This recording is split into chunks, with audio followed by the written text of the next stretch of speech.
Adaeze. Adaeze, look at me. What are you seeing?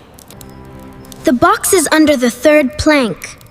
He thinks nobody knows. But I know. What box? What plank? Adaeze, who told you this? Nobody told me. I was there. I put it there myself. Before he killed me.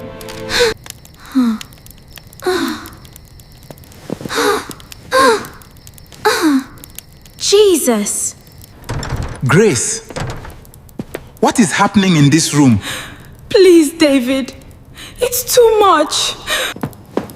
We have to go before he moves it. If he moves it, nobody will ever know what he did to me. The night Adaeze came into the world, the rain did not fall the way rain usually falls. It came sideways, hard and angry, rattling the zinc roof of the maternity clinic in Enugu like something outside was demanding entry. The nurse who delivered her said the child did not cry. She came out silent, eyes already open, scanning the ceiling of that small room with the focused calm of someone who had done this before. Grace, exhausted and shaking on the narrow bed, reached for her daughter and held her close. But even in those first moments, she felt it. Something ancient living inside something new. She shook the feeling away and told herself she was tired. She was a new mother. Everything felt strange. They named her Adaeze, daughter of the king. David chose it because he believed his children were royalty. Grace accepted it because the name felt heavy and earned in a way she could not explain. They took her home to their modest compound on the quiet side of Enugu, far from the noise of the main road, surrounded by mango trees and the smell of red earth after rain. For the first year, Adaeze was like any other child. She slept, she fed, she grew. Grace began to breathe easily again. Then Adaeze turned 2 and everything shifted. It started with the drawings. Before she could hold a pencil properly, before she could write a single letter of her name, Adaeze drew the same house over and over again. Not their house, not any house Grace recognized.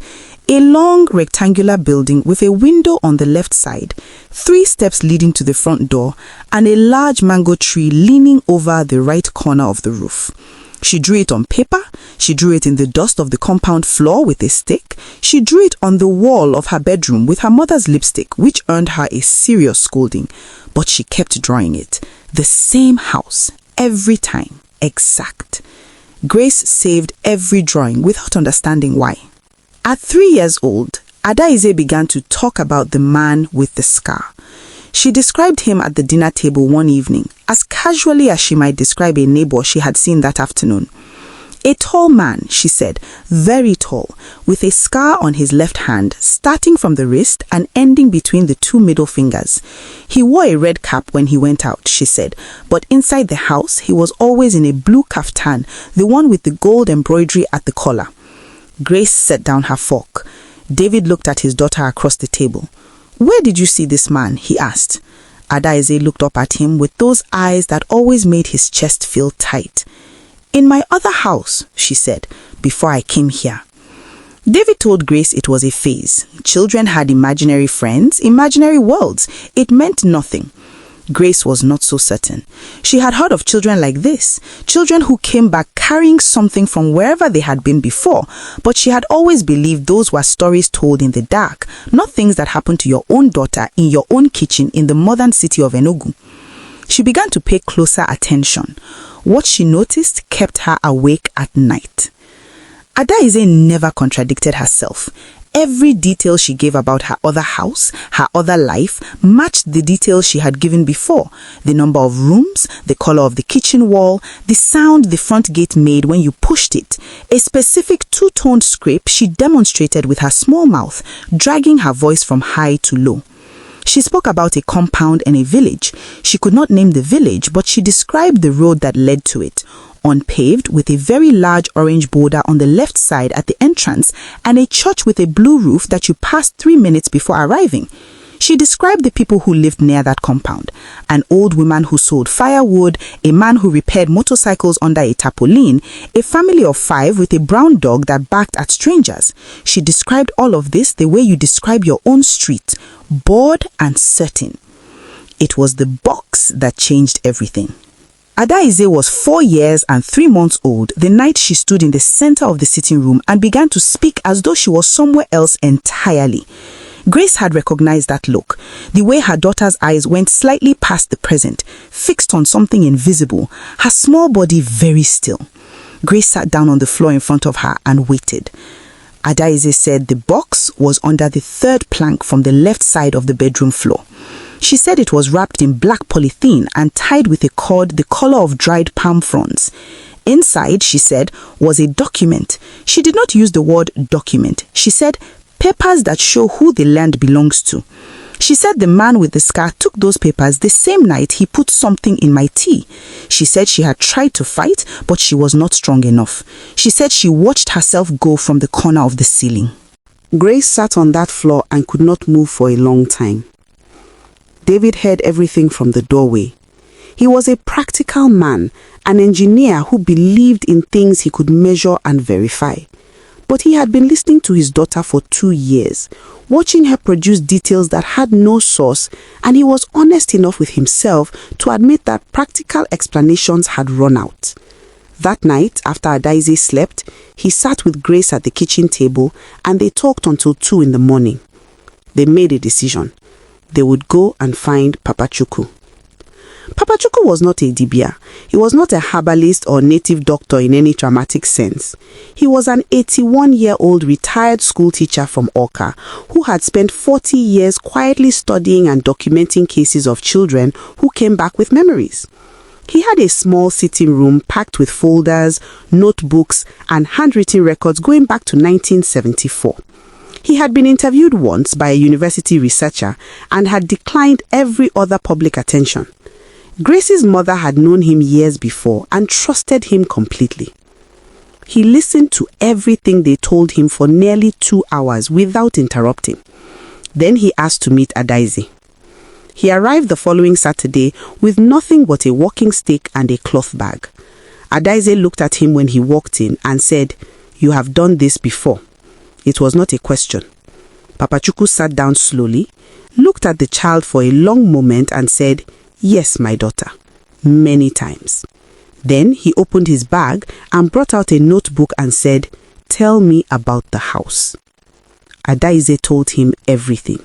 The house, the man, the box, the tea. She told him about the land the papers referred to, a large plot at the edge of the village, valuable because a road was planned to pass through it. She told him that the man with the scar had a brother who knew nothing about what he had done. She said the brother was a good man. She said the brother deserved to know. Papa Chukwu asked her if she knew the name of the village. Adaeze was quiet for a moment. Then she stood up, walked to the wall where her drawings were pinned in a row, and pointed at the house she had been drawing for 2 years. She pointed at the orange bowl that she always drew at the bottom left corner of every picture. She said, "The rock is bigger than a car. You will know it when you see it." Papa Chukwu closed his notebook. He turned to Grace and David. "I know this village," he said quietly. "I have a case from there. 1999, a woman. They said it was a sudden illness."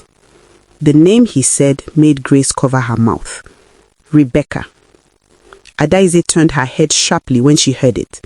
She said nothing, but her eyes filled with tears. Not child's tears, not tears of confusion. Tears of the specific pain that comes when someone finally says out loud the thing you have been carrying alone for years. Grace pulled her daughter close and held her. David turned his face away and pressed his knuckle against his mouth. They went to the village the following weekend, all 4 of them. Papa Chukwu had contacted Rebecca's surviving family privately, her younger brother Emmanuel, who still lived near the old compound, who had spent over 2 decades believing his sister died of a mysterious fever. The man with the scar, a man named Victor, had long since moved away. He had sold the land, he had built a house in Port Harcourt from the money, he had built a business, he had built a life on a foundation that belonged to a woman he buried in silence. Emmanuel met them at the entrance to the village. He was a quiet man in his 50s, with the kind of grief that had become so familiar it no longer showed on his face, but lived in his posture, in the way his shoulders curved inward, as if protecting something that was no longer there. He shook Papa Chukwu's hand. He looked at Grace and David. Then he looked at Adaeze. Adaeze looked back at him. She said, "You used to call me Becky. You are the only one who called me that." Emmanuel sat down on the ground right there at the entrance to the village, not dramatically. His legs simply went. He sat in the red dust with his hands in his lap, and he wept the way men weep when they have held grief in their chest for 23 years and something finally breaks the seal. They went to the old compound. The house was still standing, though nobody had lived in it for years. Emmanuel had refused to sell it. He did not know why. He said he had always felt he was keeping it for something, though he could not say what. The door was unlocked. They walked through rooms thick with memory. Adaeze walked ahead of all of them, moving through the house with the ease of someone returning from a journey.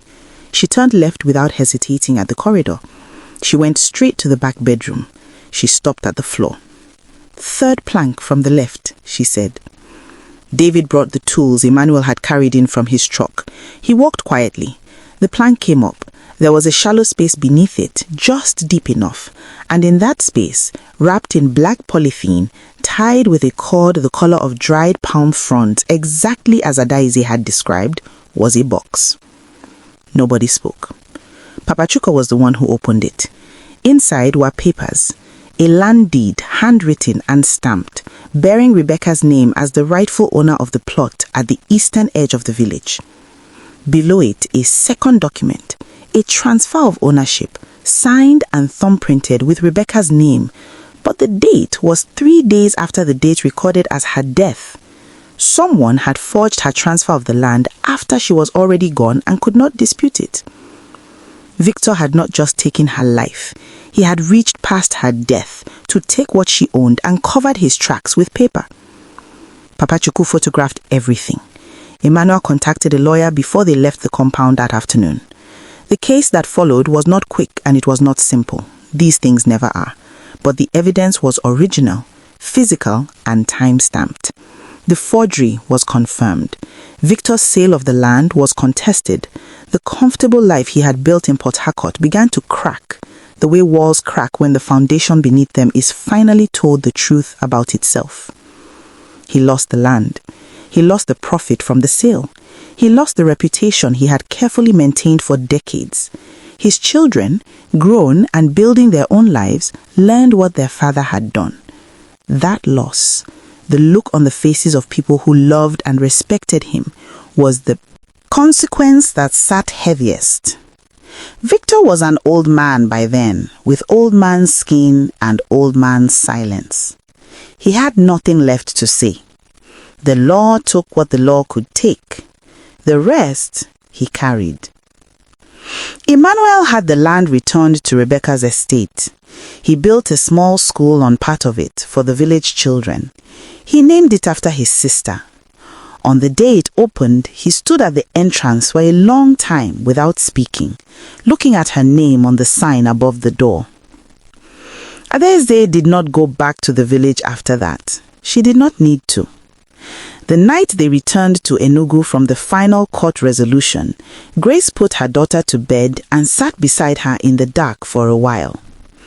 Adaeze was 5 now, all limbs and boldness, obsessed with biscuits, and asking difficult questions about why the sky changed color at sunset.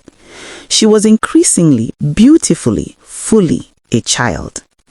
The ancient weight that used to sit in her eyes had been lifting steadily for months, the way Harmattan dust lifts when the rains begin, gradually, then completely. Grace asked her softly in the dark whether she still thought about the house. Adaeze yawned. She thought about it for a moment with the honest consideration that only small children apply to serious questions. "No," she said. "We finished. She can sleep now." Grace sat with that for a long time after her daughter's breathing slowed and deepened into the uncomplicated sleep of a child who carried nothing heavy anymore. Outside, the mango trees moved in a small wind. The night was warm and ordinary and full of the sounds of a city going about its life. Somewhere, a generator hummed. Somewhere, a dog barked twice and went quiet. Grace did not fully understand everything that had happened. She was not sure she was meant to. She understood enough that her daughter had come into the world carrying something that needed to be set down, and that they had helped her set it down, and that somewhere in the unseen geography of things, a woman who had died without justice had finally received it. She pressed her lips to Adaeze's forehead and stood up. She left the door slightly open, the way she always did, so the light from the corridor would reach her daughter through the dark.